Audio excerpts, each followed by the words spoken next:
अगर आप जिस श्री कृष्ण को जानते हैं वो माखन चोर है, रास रचैया है, रण छोड़ है, मंचला है, छलिया है, तो मुझे लगता है आपको इस जानकारी की सबसे ज्यादा आवश्यकता है।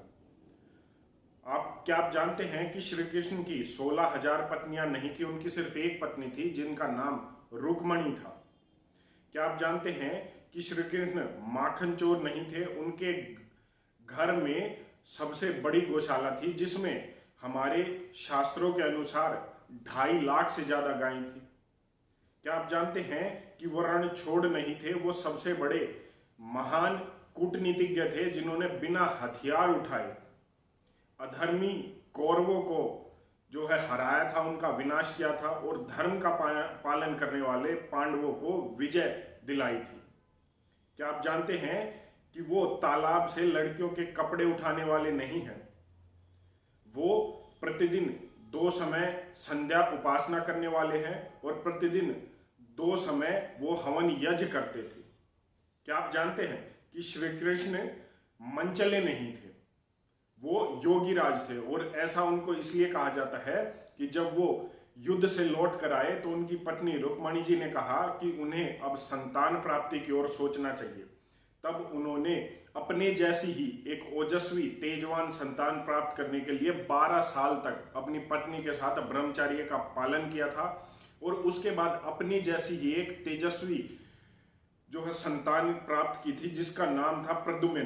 प्रद्युम्न जी उनके पुत्र थे और ऐसा बताया जाता है, शास्त्रों से ऐसी जानकारी मिलती है कि जब प्रद्युम्न और श्री कृष्ण साथ में चलते थे तो कोई ये बता नहीं पाता था कि इनमें से कौन सा प्रद्युम्न है और कौन सा श्री कृष्ण। वो इतने ओजस्वी संतान की प्राप्ति उन्होंने ब्रह्मचर्य के पालन से की थी। शादी के बाद 12 साल तक ब्रह्मचर्य का पालन उन्होंने किया था, तब इतनी तेजस्वी संतान उन्होंने प्राप्त की थी।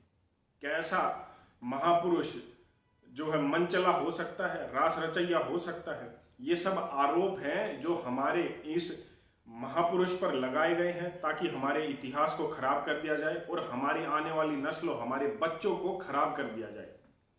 अगर ऐसा ही, अगर वो रास ही रचाते थे तो आज क्यों आप अपने बच्चे को, किसी को भी, लड़का हो या लड़की को, अपना गर्लफ्रेंड या बॉयफ्रेंड बनाने से रोकते हैं? फिर तो वो भी ठीक होना चाहिए, लेकिन ऐसा नहीं है। हमारे पुरुषों ने, महापुरुषों ने ना तो ऐसा कभी काम किया है ताकि हमारी आने वाली नस्लों को एक गलत संदेश मिले।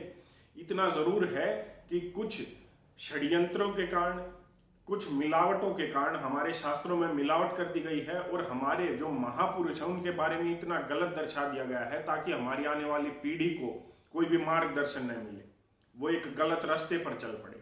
मुझे लगता है कि अगर हम श्री कृष्ण के असली चरित्र को जान लें तो हमारी आधी समस्याएं खत्म हो जाएंगी। हमें अपने बच्चे को ये नहीं बताना पड़ेगा कि उसे धर्म की स्थापना कैसे करनी है, क्योंकि अगर उसने श्री कृष्ण के असली चरित्र को जान लिया तो उसे पता लग जाएगा कि धर्म की स्थापना के लिए अगर उसके परिवारजन वाले भी उसके सामने खड़े हैं तो उसे निसंकोच धर्म की रक्षा के लिए कुछ भी कर लेना है, लेकिन धर्म की स्थापना जरूर करनी है।